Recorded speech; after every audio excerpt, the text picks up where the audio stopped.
Hello, everyone. Katie Ganderton here, also known as Tenacious Kate, and your host of this podcast. This podcast is about being tenacious in all aspects of our lives, and there is nowhere else I would rather be.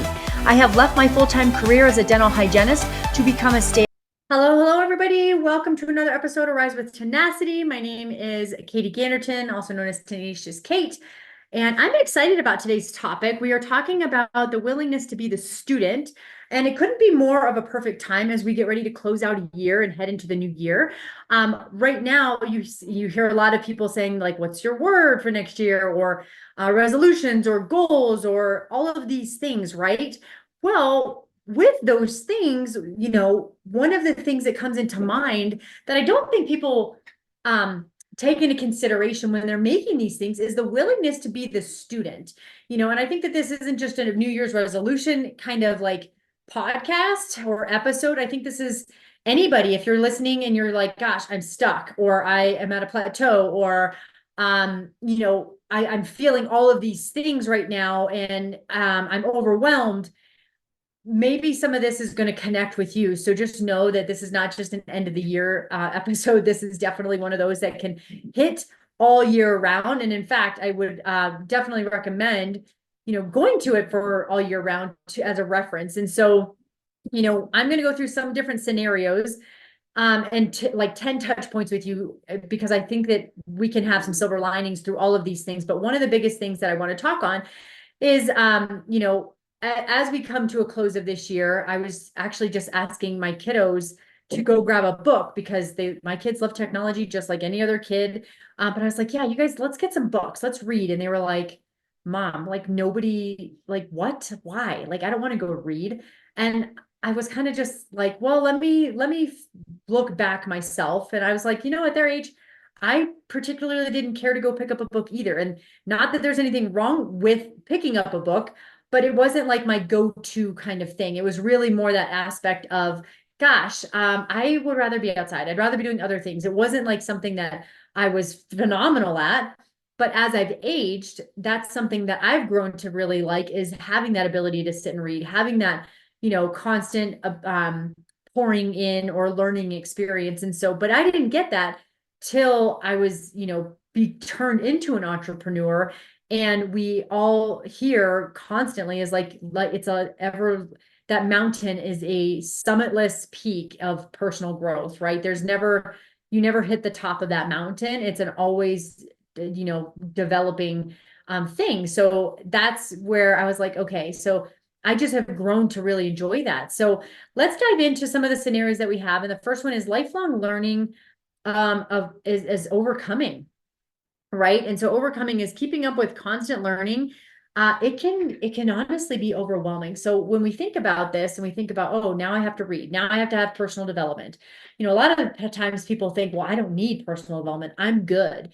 And I hate to break it to you, but typically that type of person is the one that needs it the most and needs some humbling, because there's always learning to do in some aspect of things. But adding that thing to the plate it's another thing, right? It's one more thing that you have to put onto the burner and make a priority. And so when you talk about, well, we've got life, we've got our businesses, we may have kids at home, we may have sick parents at home, we may be dealing with medical things. Like there's all these other plates that are also full on those burners. And so adding this can also add stress onto that. So a lot of the times it gets pushed off to the side.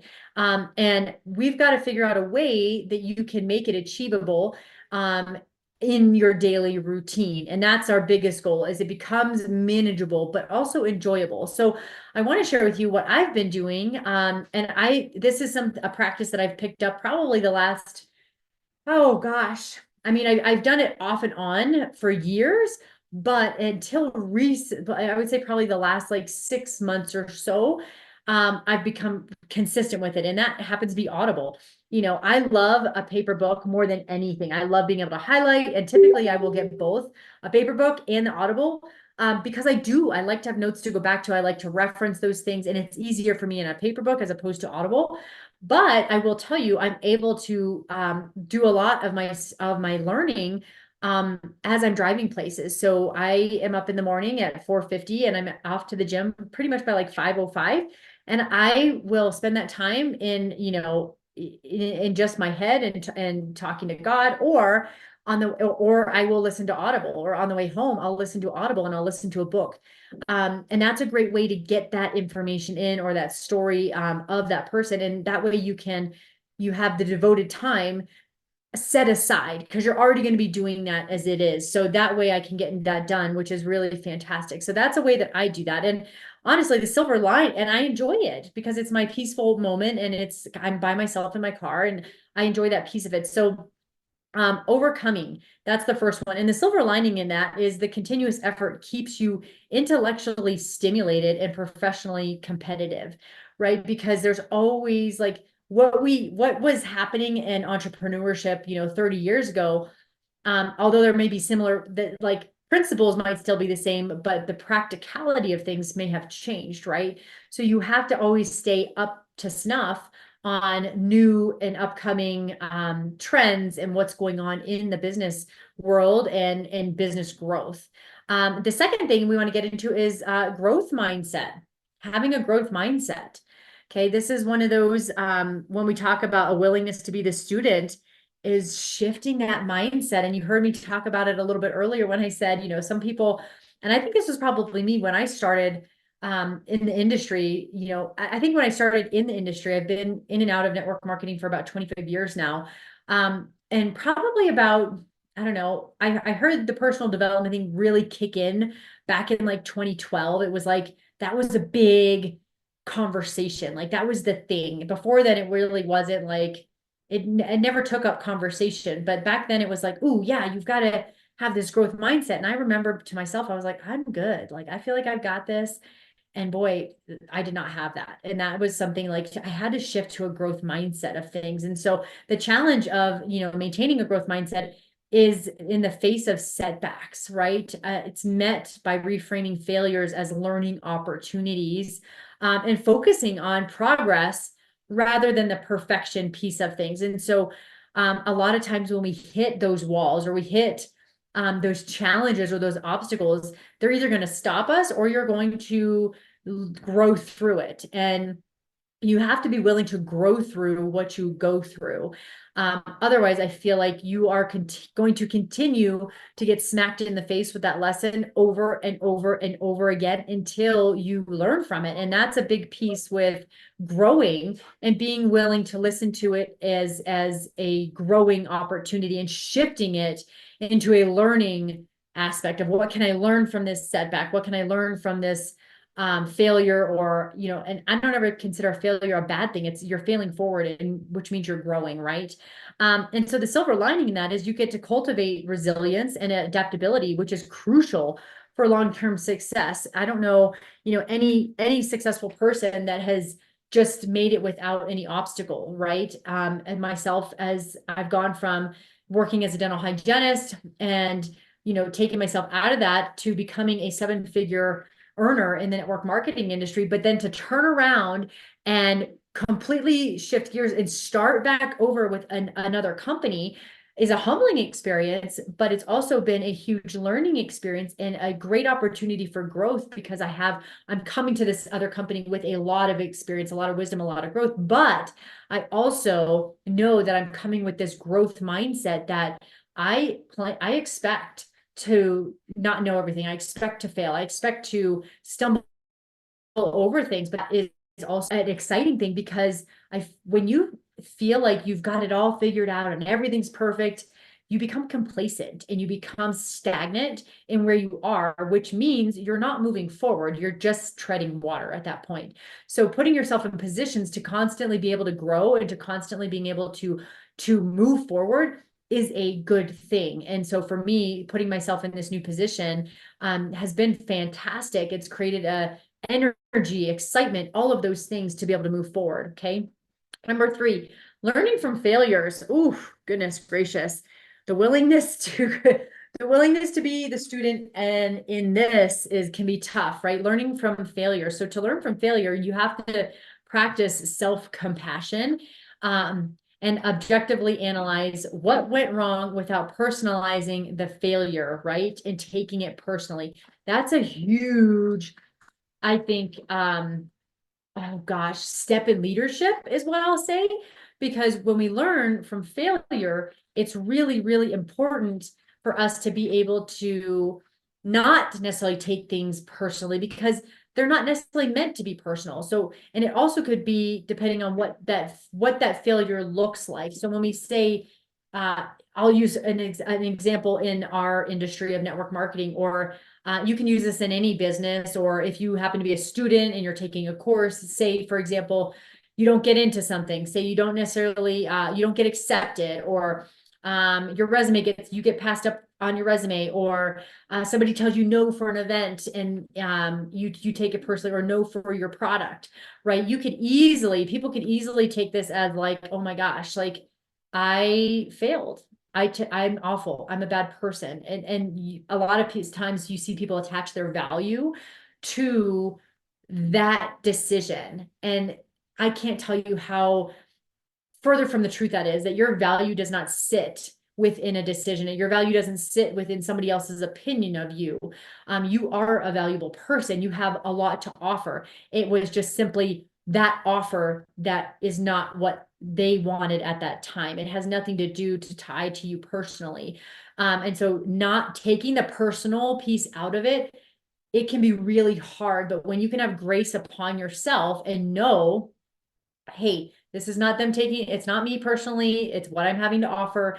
Or maybe it's not what they needed at the time. That's the piece that you want to be able to grow through. And so the silver lining in that one is that these experiences provide invaluable insight that pave the way for future successes. And the faster you can bounce back from a setback means it just rolls off your back, right? You're just letting that like water roll off, just like water rolls off a duck's back. Same thing with you. When you hit failure or you hit objection, just letting it bounce off and you bounce back up and you keep going. That's the tenacity as entrepreneurs that you need to have, because not everything is going to go your way, but it's how you grow in order to move forward. All right, number 4. A willingness to be the student and the curiosity as a driver. Ooh, this is an interesting one, right? So balancing curiosity with practical responsibilities can be tough. Okay, but setting aside dedicated time for exploration and learning can help. This is a good one, right? Because sometimes we don't leave enough time for ourselves to just be to be curious, to ask questions. We get very regimented in the way of how we do things. And believe me, when I say that discipline is going to be what helps someone become successful, because what you do and don't do compounds over time. So the discipline is absolutely necessary. However, I feel like the curiosity piece here that we're speaking to is really when we're talking about potentially overcoming things and thinking outside of the box. If we don't give ourselves time to be able to be curious, to think about different avenues and different perspectives, we can get stuck, and then we can get stagnant, and we can retreat because we don't necessarily know how to move forward, because we're not providing ourselves enough time to think of different scenarios of how to move forward, right? So we have to be willingness to be that student of maybe it is just having that quiet time, maybe it is meditating, maybe it is just putting in some low-key music or going out for a walk and just letting your brain go through some different things and getting out of the environment that you are currently in, to let your brain wander and see what comes to it, to kind of put it out into the universe and see what comes back at you. And this leads to discovering new passions and unexpected opportunities. Like an example for me is me and my husband, we like to go on walks, and we'll tend to go out. Our block is about 3 miles long, and we'll do the walk. But what that's done, whether it's him with the two of us or just if I go by myself, is to allow my brain to kind of settle if I'm going through anything, allow me to process through things, allows my emotions to calm, to kind of reset, get some fresh air. But it opens up my mind to like, ooh, what about this? Well, maybe this. Well, how about this? It brings in different opportunities to consider or different points of view to look at something from. So that's number 4. Number 5 on this willingness to be the student is the openness to feedback. Ooh, I feel like this might cause some butt cheeks to pucker a little bit, right? Because I know for me, like this, if you talk to me probably, I don't know, 7 years ago, this would probably be me. Like the overcoming defensiveness and being open to feedback. That would have been a tough one for me, but this definitely involves actively listening and reminding oneself the value of constructive criticism. And I feel like this goes along with the one that we touched on just previously before, is that learning from failure piece, right? Is this, I feel like sometimes this learning from failure piece can also tie into this overcoming defensiveness, because when we get constructive criticism, typically, it's somebody feeding it to us, and nobody ever likes to hear something that they've done wrong, or that what they've done hasn't been the right way. And I do think that there are ways to approach this scenario. So if you are a leader and you are needing to coach a teammate or a coworker or a subordinate, or you can use this method with a child. It's really the sandwich technique, where it's compliment, coach, compliment, where you put the coaching aspect on the inside of and you sandwich it with 2 compliments on the outside. So that way, you always want to be considerate, and you always want to pull to the person's strengths of, hey, these are compliments, but now let's talk about a little bit of the coaching aspect, but then let's finish up with what you're doing really well, kind of thing. So the compliment, coach, compliment technique is really, really great with this, but also remembering too, when you are receiving constructive criticism, to know to just listen somebody through and then process before you respond. Sometimes we get into this very reactive state, as opposed to actively listening, processing, and going through those phases. And an example that I could use is just right now. Even it was with one of my sons, and it was just a very reactive behavior. And it's one of those where it's like, oh man, maybe could have done that better with compliment, coach, compliment, right? Like there's definitely different things that we can learn when we are coaching on it, but also when we are receiving it as well. And maybe considering, gosh, if I was giving that, how would I want to take that kind of feedback? But also remembering too, when you are on the receiving end of that constructive criticism piece, just knowing that it is constructive, it is feedback at the end of the day, and maybe evaluate some of that and reflect a little bit on, okay, let me put myself in that person's shoes, or let me think about it from a different perspective before jumping right back, because our initial instinct is attack or like retreat mode, because the walls go up, you've been seen, someone's confronting you, and a lot of people don't like confrontation, so they tend to retreat back. Or you have a fiery personality and it's an instant, go on attack mode, which can be intimidating to people as well. And so you want to make sure that that's a good one. But this, the silver lining in this one is this adaptability makes you more versatile and valuable in various situations, right? When you're willing and able to pivot or adapt, that is very helpful when you look at different scenarios that you're working in. Okay, number 7, self-reflection, a willingness to always be a student in self-reflection. So the challenge in self-reflection is being honest with oneself. Okay, this is a good one, which is being, requires you to set aside the ego and biases to truly evaluate your actions. I also think this is a tough one, right? Because not only are we our own worst critics, but sometimes we also, when it comes to business, we think what we are doing is best and the only way of doing things, right? And so if you're falling into this trap, this might be something to kind of look at and say, okay, there's a couple premises that come to mind here when it's the do as I say, not as I do, right? If you happen to be leading people, if you're a leader of a company, or if you are owner of a company, and you have people that work with you, alongside you, or as subordinates to you, a rule of thumb in my book is lead by example. Like if you're not willing to do it, don't ask anybody else to do it, right? If you're not willing to lead by example and put that foot forward, why would you ask somebody else to do that in place of it? So that's always just been my rule of thumb. And I'm one of those where I don't like when you have someone that's like, oh, I'll just be over here eating bonbons on the couch while you all do the work for me. We've all been in scenarios where we've had somebody like that we've worked with, or that we've been around, or that we've known. And it's, it's just, it puts an icky taste in your mouth, right? You want someone that's going to be in the running with you, run alongside with you, that's going to come along and lock arms with you. And so with this, when we talk about this, and that self-reflection is, are you doing what you expect other people to do? Are you behaving in the manner that you expect other people to behave in? Are you showing up? Like if you want to be somewhere, and I'll use my industry as an example, or if you have certain goals that you want to reach in your business, you have to become that person before that shows up.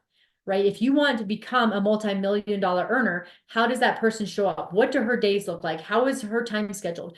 How did all that happen? What did that momentum look like? What did her day look like to get up to that? And are you behaving in that manner? It could be man or woman, obviously, but that's the piece that you want to look at is, am I acting or becoming this person before that person even arrives, right? So you have to become that person before you see the fruition of it actually taking place, right? And the silver lining in that is this honesty. It's honesty, and it leads to profound personal insights and better decision making. And I think it leads to a lot better discipline and calling attention to your own behaviors. Okay, so number 8, a willingness to be the student in seeking mentorship. Gosh, it's been over a year since we've been doing this podcast. And I can't tell you, I feel like almost every single one of these podcasts, the guests that we've had on our show has consistently said mentorship. I feel like every single one of our guests that has been on has said they've hired a coach, they've had a mentor, they've had somebody to walk alongside of them. And actively seeking and maintaining relationships can be challenging, but it is so important, and being proactive and respectful of mentors' time can foster these relationships, right? So when we talk about mentorship, this is really important, because when you have a mentor or a coach, what it does is it compresses time. And because you want their hindsight to be your foresight, their foresight, like, what is it? Don't let my hindsight be your foresight. Let my hindsight be your foresight. You want our hindsight to be your foresight, because we can take out a lot of steps that along the way that you would have to experience on your own. But we've been able to experience these things. So with using a coach or mentor, they're able to pretty much leapfrog some of those steps for you to propel you ahead faster in your journey. And so when you have a mentor and you're seeking a mentor, there are things, like it says, with respecting time. When you have a coach or a mentor and you're invested in that, you show up, you come with a notepad, you are dedicated for that. You are putting in the work, and you're putting in the effort that you have, been given or have even paid for at some places as well. So that's a piece that you want to make sure that not only are you valuing your own time, but that you're valuing that mentor's time, because ideally they want to see you succeed. They want to see you put into play all of these actions and motions to have the results, right? They don't want it to fall upon just empty space and empty time, because again, time is of value to everybody, and time is like the most valuable commodity that you have, to be able to make what you can out of it with the most out of it with what you have of it. Okay. And so the silver lining in that is you gain wisdom and guidance that accelerates your learning curve. And that's truly when you bring on alongside a mentor or a coach, like, take advantage of that and really relish that time, and be willing to be the student, even if it's something that you're like, oh, I think I got this, or, whatever. Like I have humbled myself, and I still I have coaches. Everybody has coaches. The most successful people have coaches, multiple coaches. It's not just oh, I'm good, I'm going to get this. Like, I've had coaches for business. I've had coaches for mindset. I've had coaches for Social media, I've had coaches for all the different things, right? There's different coaches for different expertise. So you want to get the right coach for you. Number 9, sharing knowledge. Okay. Being willing to being the student in sharing knowledge. So sharing knowledge requires time and effort, often without immediate rewards, but prioritizing this can establish you as a knowledgeable leader in your field, right? And I know this is important as a leader of people, as a leader of a family. Sharing knowledge with people is a good thing. Sometimes we get caught in, and I've seen this happen in our industry, where you have leaders that don't want to share things. They don't want to share their tips. They don't want to share their tools. They don't want to share, what their secrets are, because they're afraid. There's a fear that somebody else is going to find out or is going to take from, or there's not going to be enough of. And that comes from a scarcity mindset, right? Because there are ample amount of people on this planet for everybody to have wealth. And so when we think about it, it's more of a long-term gain that you want to think about, because if somebody helps somebody get better, whether they're on their team, whether they're in their company, in their business, that all pays forward for their business, right? As opposed to just that individual that doesn't want to share, right? Because when you share the knowledge out, when you help teach and you coach, all of that comes back tenfold, right? And it makes the other person become better. And it makes you also become a better coach and a leader, because now you're teaching forward. You're growing that skill of being a leader and being able to share those tips and tools and how to relate to those people, and to how to get that message across to people. So it's very, very important to do that. Even though you may not see the benefit right away, it takes time to develop skills and leadership skills. And depending on whatever you're sharing, it takes time for things to develop within other people.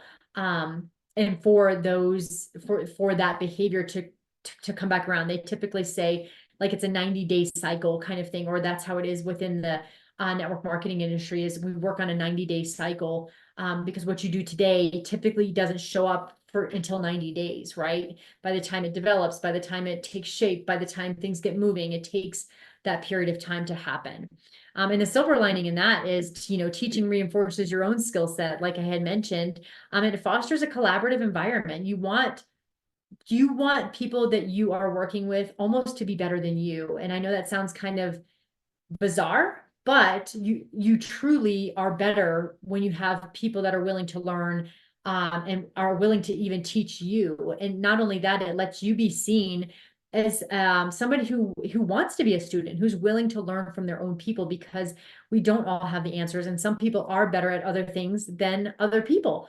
And when you can recognize that and accept that, that's a huge thing.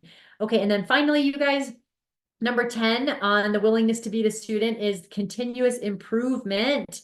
Okay, so the key to continuous improvement is setting realistic incremental goals and regularly reviewing progress, right? And this is the perfect time of year as we're heading into a new year. This is fantastic. But I don't think it should just be a new year kind of thing. I actually need to redo my vision board. So if you do vision boards, this is fantastic. It's fantastic to revisit multiple times a year. I would say at least once a quarter, because you will have checked goals off. You will have increased goals. You will maybe not have hit goals. You maybe need to reevaluate the amount of effort that's going into goals and the specificities of them.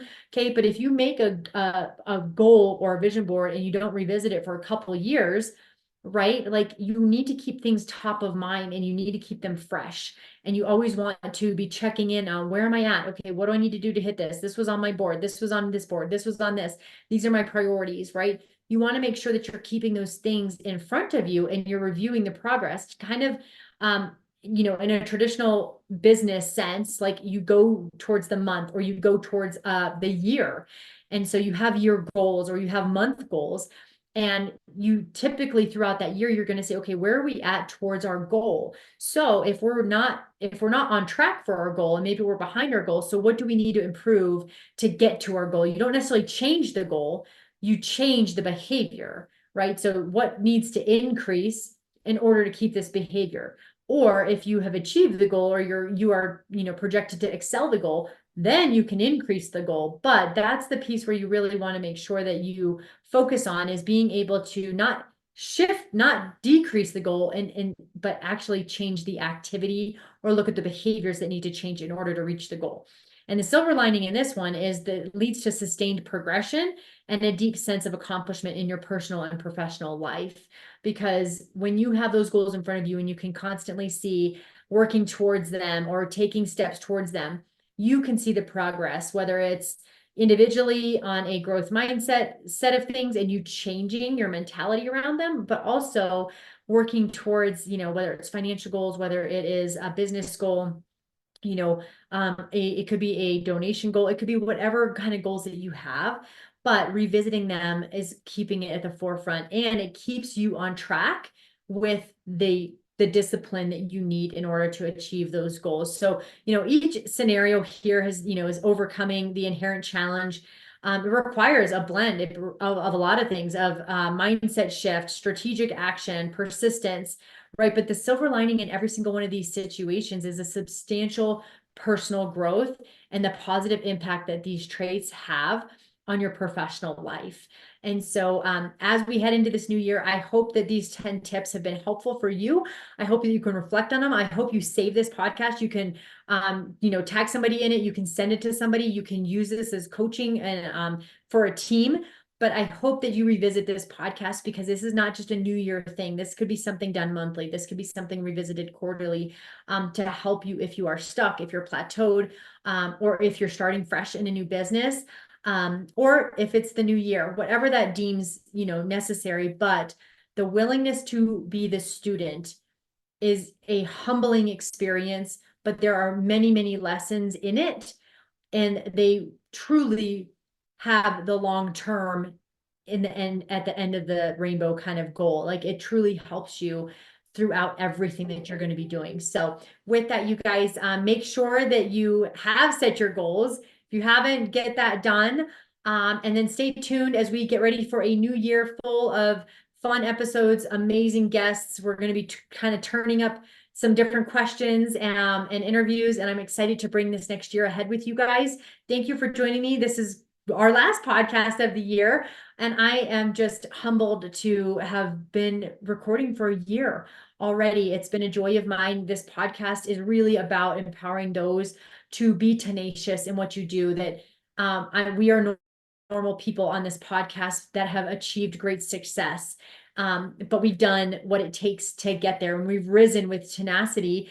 And we want you to know that you also can do the same thing, just with those daily actions moving forward. And so I truly hope that these series have really impacted you. They have provided encouragement, enlightenment, hope, faith, drive, and of course, tenacity to continue moving forward. So as we go into the new year, I look forward to it with all of you. Until then, you guys have a fantastic rest of the year. Take care, and we will see you soon. Bye.